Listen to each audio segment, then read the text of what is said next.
अभी रमजान आ रहा है, आप देखेंगे हमारे घरों में, हमारे घर की जो खवातीन है खास तौर पर, और बड़ी बूढ़ी खवातीन होती हैं, दादी जान, नानी जान, वो कुरान खोल के बैठ जाए, 1 कुरान, 2 कुरान, 3 कुरान।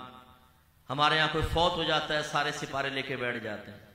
अगरचे नौजवान तो पढ़ते ही नहीं है, बस इधर उधर देखते हैं, तेरा कितना रह गया, वो इधर उधर देखा, 4 सफ़े आगे कर दिए। ये किस तरीके से पढ़ते हैं, इनकी शरारतें में जानता हूँ। या बोलेंगे यार तू आधा सफ़ा तू पढ़ दे, 1 सफ़ा मैंने पढ़ा, इस तरह कर कर आके मुर्दा भी कहता है कम बख्तो, मेरे नाम की रोटियां खा रहे हो लेकिन मुझे ये साले सवाब कामिल नहीं पहुंच रहा तुम्हारी तरफ से।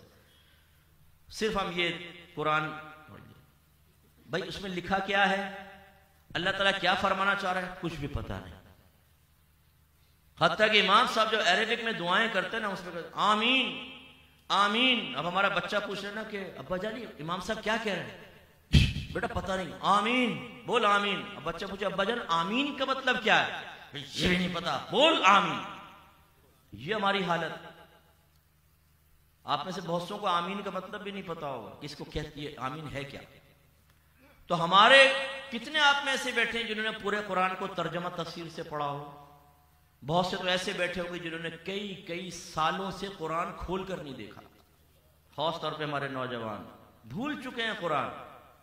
और बड़ी मादरत के साथ मैं कभी कभी ये कहता हूं, नाराज ना हुआ करें, अच्छे अच्छे पक्के नमाजियों का मैंने कुरान सुना, क्योंकि मैंने मदरसा बालिगान बहुत पढ़ाया।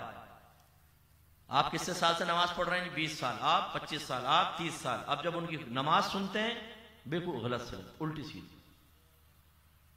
तो एक तो मैं आपको मशवरा दूंगा इस इज्तिमा पाक की बरकत से, खुदारा अपनी नमाज किसी अच्छे कारी साहब को एक दफा सुना दें पूरी, सना से लेकर और दुरूद शरीफ के बाद दुआ तक पूरी एक एक चीज सुनाएं। आप यकीन करें, अल्लाह ना करे कि आपकी गलती निकले, लेकिन आप में बहुत सारे ऐसे बैठे होंगे जो कहेंगे यार सैकड़ों गलतियां निकल आए, सैकड़ों गलतियां हम करते। ये तो ज़ाहिरी कुरान का मामला है जो हम समझ भी ना, उसकी ये हालत है कि कुरान पढ़ नहीं रहे हैं, कुरान समझ नहीं रहे हैं, बस कुरान खानियां या कोई वादा करना है उस पर हाथ रख दिया, जी बच्ची रुखसत हो रही है कुरान के साय में रुखसत कर दिया, कुरान पढ़ने की फुर्सत नहीं है। हालांकि सहाबा इकराम ने नबी करीम से कुरान सुना और समझा, इससे उनके अंदर रूहानी तरक्की और कुव्वत पैदा हो। कुरान बार बार पढ़ने का हुक्म क्यों है? क्योंकि कुरान में अल्लाह ने मुख्तलिफ मज़ामीन बयान फरमाए हैं, अहकाम, दरबुल अमसाल, पिछली कौमों के इबरतनाक वाक़यात, जन्नत की नेमतें, जहन्नम के अज़ाबात। जब आदमी उनको पढ़ता है तो उसकी कैफियत बदलती है। बार बार अज़ाबात पिछली कौमों के पढ़ेगा तो डरेगा कि यार उनको छोटे छोटे गुनाहों पर, जो बज़ाहिर छोटे हैं हमारी नजरों में लेकिन बड़े थे, उन्हें छोटे छोटे गुनाहों पे अजाब हो गया, मुझे भी तो हो सकता है। अगर दुनिया में सरकार की बरकत से इज्तिमाई अजाब नहीं है तो मरने के बाद तो हो सकता है।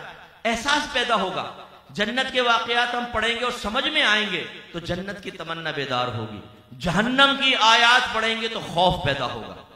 लेकिन आप देखें, हम कुरान पढ़ते हैं, कोई कल्बी कैफियत बदलती है? कोई कल्बी कैफियत, हाँ कोई अच्छे खुश इल्हान कारी साहब कभी पढ़े ना, एक शख्स का इंतकाल हो गया, बड़ा मारूफ टीवी ड्रामा एक्टर था, वो फौत हो गया। अगर मैं नाम लूं तो आप सब कहेंगे अच्छा बोला। वो एक दफा मुझे मिल गया स्टूडियो में, क्या लगा मुफ्ती साहब जब मैं कुरान पढ़ता हूं ना मेरी आंखों से आंसू जारी हो जाते। अब ये भी एक शैतानी धोखा। एक कारी साहब ने कुरान पढ़ा, आपने सुना, आपके दिल पे उसकी आवाज ने असर किया, आप रोने लग गए। ये बताओ आपके रोने से फायदा क्या हुआ? आपको तो समझ ही नहीं आ रहा कुरान पाक। असल में आप कुरान की वजह से नहीं रोए, आपके सामने तो अगर सारंगी बजाया जाए ना, सारंगी होती ना,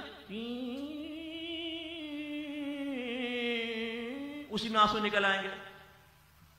वैसे गमनाक बजाते हैं तो उसी में आंसू निकल आएंगे। तो भाई अगर आंसू निकलना कमाल हो तो सारंगी भी आपको वो वली बना देगी ना।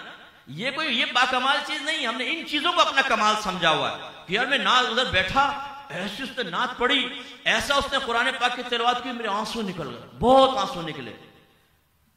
भाई ये आंसू जो हैं ये सिर्फ एक वक्ती कल्बी कैफियत का नतीजा था, ये आपको नफा नहीं देगा।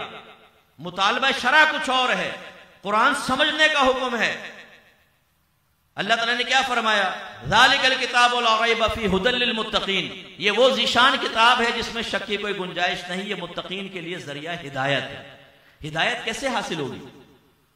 पहली बात कि जिस चीज से आप हिदायत हासिल कर रहे हैं वो आपको समझ में आए। अब सुनिएगा भाई, मैं एक नसीहत कर रहा हूं, इस नसीहत पे अमल करेंगे इंशाअल्लाह आपकी बख्शिश और मगफिरत हो सकती है। ठीक है, बताऊं? ठीक है, ची ची ची ची चौ चौ, जाओ अमल करो और नजात पा जाओ। आप हिदायत पा सकेंगे? क्यों?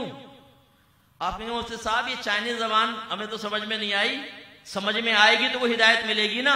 फर्स्ट चीज देखिए, कितने आप समझदार हैं माशाल्लाह। मैं आपसे पूछ रहा हूं, आप जवाब दे रहे हैं, आप जी शऊर लोग हैं कि एक चीज समझ ही ना आए तो हिदायत कैसे हासिल होगी भाईजान? कुरान की अरबी इबारत समझ में नहीं आ रही, हिदायत कैसे हासिल होगी? सबसे पहले उसको समझना होगा। जब हमने कुरान को छोड़ा, पूरी दुनिया में मुसलमान ज़लील ख्वार हो रहा है। भाई अल्लाह का कलाम है, अल्लाह का कलाम, इसमें करंट है, करंट, इसमें बरकत है, इसमें रूहानियत है, इसमें ताकत है। जब हम कुरान को पढ़ते हैं तर्जमा तफसीर के साथ, रूहानी बालिदगी पैदा होती है, मजबूत हो जाते हैं, हमारे अंदर एक रूहानी हरारत पैदा होती है जिसकी गर्मी से शैतान जलकर पीछे हटता है। हमने कुरान को छोड़ा, ये हालत हो गई। दूसरा, तज़किया नफ्स मेरे सरकार ने फरमाया